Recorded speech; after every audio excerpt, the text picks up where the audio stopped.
the country, all over the country, like a wildfire. like a Wildfire. wildfire. Fire. ध्यान दीजिएगा आप लोग, Gandhi ji was shot dead, Gandhi ji को गोली मार दी गई। The news spread all over the country like a wildfire, यह समाचार पूरे देश में जंगली आग की तरह फैल गया।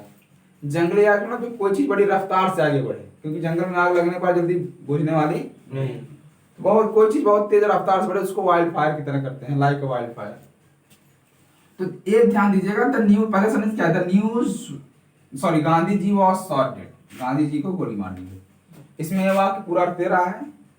अगर आप केवल इसको हटा के यह कहें कि the news spread over all over the country like wild fire, यह समाचार पूरे देश में जंगली आग की तरह फैल गया, तो अगला प्रश्न है कौन सा समाचार पता नहीं है, तो कौन सा समाचार, यानी उस समाचार कौन सा है, यह यानी यह एक नाउन है न्यूज, और इस न्यूज के लिए ये भी तो वही है। अगर हमें न्यूज हटा दें, Gandhi ji was shot dead spread all over the country like a wildfire, तो गांधी जी को गोली मार दी गई, यह पूरे देश में जंगलिया की तरह फैल गया। तो यहाँ पे यह न्यूज यानी एक नाउन यहाँ पे है, इस नाउन के साथ साथ इसी नाउन को क्लियर करने के लिए यहाँ पे यह शब्द लगा हुआ है, ये वो पूरा वाक्य लगा हुआ है, और उसमें महाराणा प्रताप को ही क्लियर करने के लिए ब्रेव किंग लगा या ब्रेव वैरियर लगा था, तो लगा था ना, तो वहाँ एक पार्टिकुलर वर्ड थे, लेकिन उसी वर्ड को हम देखें यहाँ पे एक वाक्य में पा रहे हैं, और क्लास एक वाक्य होता है, क्लियर हुआ। तो पहला क्या होगा नाम, ये पहला नाम क्या होगा, द न्यूज, क्या वो हमारा द न्यूज, और द न्यूज क्या थी, दैट, क्योंकि यही तो क्लास का काम कर रहा है ये वाक्य, the news that Gandhi ji was shot dead, यही समाचार था, यही था ना, the news that Gandhi ji was shot dead, comma ध्यान दीजिएगा, उसमें भी कामा लगता था। The news that Gandhi ji was shot dead spread all over the country like a wildfire। कोई कंफ्यूजन, ये आपका कौन सा वाक्य हुआ, case in opposition to a noun का कॉम्प्लेक्स सेंटेंस का पार्ट, यानी कॉम्प्लेक्स सेंटेंस के नाउन क्लॉज का जो पांचवा रूल आपका है, case in opposition to a noun का प्रयोग हुआ है, क्लियर हुआ। इतना आप लोग नोट करिए, फिर अभी इसमें दो नियम और बच रहे हैं, उसको हम समझाते हैं, नाउन क्लॉज के ही हैं। हाँ, अभी आपने केस इन अपोजिशन के बारे में पढ़ा, हम देखेंगे कि अगर इंट्रोगेटिव आ गए, अगर सेंटेंस हमारा क्या हो, इंट्रोगेटिव आ गया, तो इसको हम कैसे सॉल्व करेंगे। तो इसके पहले आप ध्यान दीजिएगा, इंट्रोगेटिव सेंटेंस के पहले कि नाउन क्लॉज बनाने से पहले वाक्य के अर्थ को क्लियर कर लेते हैं। वीडियो पुश करिए, ओके फैन बंद हो गया। यहाँ इंटेरोगेटिव सेंटेंस के पहले हम ये देख लें, समझ लें कि नाउन क्लॉज बनाते कैसे, कि पहले हम इनका अर्थ निकाल लें, अर्थ निकालने के बाद समझें कि कौन सा वाक्य किस पर आश्रित है और कौन सा वाक्य स्वतंत्र, उसके अकॉर्डिंग किस तरह से रूल लग रहे हैं, ऑब्जेक्ट टू वर्ब है कि सब्जेक्ट टू वर्ब है कि प्रीपोजिशन टू ऑब्जेक्ट है कि case in opposition to a noun है या फिर कॉम्प्लीमेंट टू ए वर्ब है। तो उन पांचों में से किस प्रकार का वाक्य अर्थ दे रहा है, कैसा रूल लगेगा, एक क्लियर करें। इसके बाद जो है, जो दूसरा इसका टॉपिक है कि क्लास बनाने के लिए मैंने आपको पहले दिन बताया था, यानी पहले वीडियो में, कि that, what, where, when, how, which, how many plus noun जो है काउंटेबल के लिए, how much plus noun uncountable के लिए जो होते हैं, व्हिच प्लस नाउन। तो ये जो इंट्रोगेटिव सेंटेंस वर्ड होते हैं, इनका प्रयोग वाक्य के अर्थ के अनुसार करना चाहिए। यह वाक्य में की, क्या, कैसे, क्यों का अर्थ देते हैं, अर्थात कह सकते हैं इनका जो अर्थ निकलता है वो हिंदी वर्णमाला के क से शुरू होता है। कि, क्या, कौन, कैसे, कौन सी, कहाँ। कभी कभी यह जो का अर्थ देते हैं। अभी जैसे आपने पिछले वाक्य में देखा होगा, you must relay on what I told you yesterday, ठीक है। तो उसमें क्या था, दैट को यानी सेंटेंस था you must relay, I told you that yesterday, that माने कि मैंने तुम्हें कल बता दिया था वह। जब हमने उसको नाउन क्लॉज बनाया, जब उसको कॉम्प्लेक्स बनाया, तो वह को जो में बदला और जो के लिए व्हाट का प्रयोग हुआ कि you must relay on what I told you yesterday.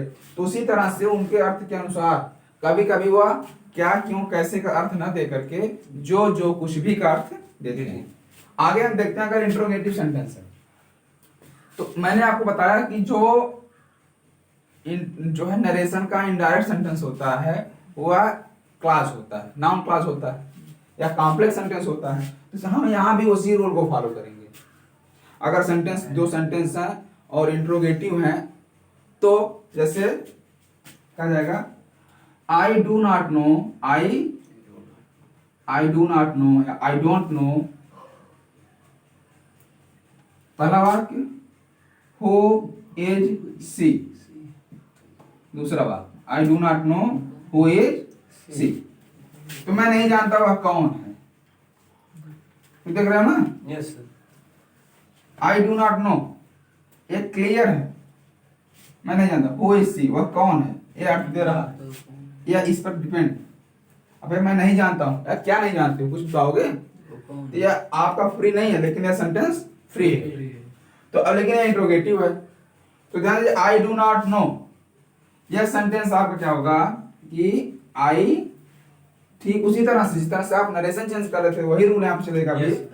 I do not no और इसको जोड़ेंगे, ऑलरेडी यहाँ पे इंट्रोगेटिव वर्ड है ना। तो हु जोड़ दिया गया, जैसे इंट्रोगेटिव सेंटेंस जोड़ा जाता था, उसके बाद वाक्य को सिंपल कर दिया गया। I do not know who she is, who she is. I do not know who she is, कि वह कौन है, मैं नहीं जानता हूं कि वह कौन। ठीक है। Yes sir. एक और सेंटेंस देख लेते हैं। Do you know the place, क्या तुम वो स्थान जानते हो। वेयर डज ही लिव, क्या तुम वो स्थान जानते हो, वो कहाँ रहता है। क्या फिर कह सकते हैं do you know where does he live, क्या तुम जानते हो वो कहाँ रहता है। तो सीधे से कह सकते हैं यहाँ पे do you know know where he lives. Clear हुआ, सेंटेंस क्लियर हुआ ना। तो अगर इस प्रकार के आते हैं तो जो प्रश्नवाचक शब्द होते हैं वही यहाँ पे चाहे कहते कंजक्शन का काम करते हैं, चाहे क्लॉज बनाने का काम करते हैं। क्लियर हुआ। ऐसे वाक्य को इफ या वेदर के माध्यम से भी चेंज किया जाता है, तो उसका क्या मतलब है देखते हैं। इसको आपने नोट कर लिया ना, नोट हो गया है सब। Yes sir. आगे देखेंगे। नाउन क्लास को इफ या वेदर के माध्यम से भी हम सॉल्व करते हैं या बनाया जाता है। जैसे देखिएगा इफ या वेदर, वेदर का जो अर्थ होता है कि क्या करके, कि क्या करता, ठीक है। जैसे he may be innocent, he may be innocent, वह निर्दोष हो सकता है, कंफर्म नहीं है, हो सकता है। आई डू नॉट नो, मैं जानता नहीं, वह निर्दोष भी हो सकता है, मैं जानता नहीं। तो यहां पे ध्यान दीजिएगा, यह सेंटेंस पूरा अर्थ दे रहा है, यह सेंटेंस पूरा अर्थ नहीं दे रहा।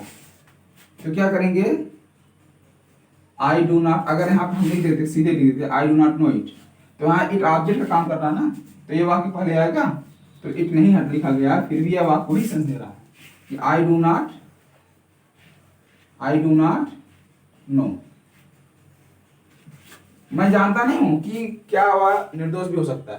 तो ऐसा क्या होगा, यहाँ पे इफ या वेदर का प्रयोग करेंगे, इफ या वेदर का प्रयोग करेंगे, एक ही प्रयोग करेंगे। इसके बाद जो यहाँ पे मे है, क्योंकि मे वाला जो कंफ्यूजन वाला शब्द है वो इफ या वेदर में आ गया है, इसको हटा के, मे को हटा के यहाँ पे हम टू बी प्रेजेंट इंडेफिनिट का प्रयोग करेंगे, यानी टू बी प्रेजेंट टेंस का प्रयोग करेंगे। ही के साथ टू बी में कौन सा वर्ब लगता है प्रेजेंट में, is, he is innocent. I do not know if he is innocent, मैं नहीं जानता हूं कि क्या वह निर्दोष है, मैं नहीं जानता हूं कि क्या वह निर्दोष है। तो आपने नाउन के जो है पांचों पार्ट्स के अलावा यूज ऑफ इंट्रोगेटिव सेंटेंसेस का और यूज ऑफ इफ या वेदर का देखा। अगर कहीं कोई समस्या होती है तो आप इसको नोट कर सकते, मतलब ग्रुप में जाकर के पूछ सकते हैं। और साथ साथ आप लोगों से रिक्वेस्ट है कि आप लोग इस वीडियो को लाइक, सब्सक्राइब, शेयर करना ना भूलें, ठीक है। तो अगले वीडियो में इस नाउन क्लास से रिलेटेड एक्सरसाइज आपको समझाई जाएगी, ओके।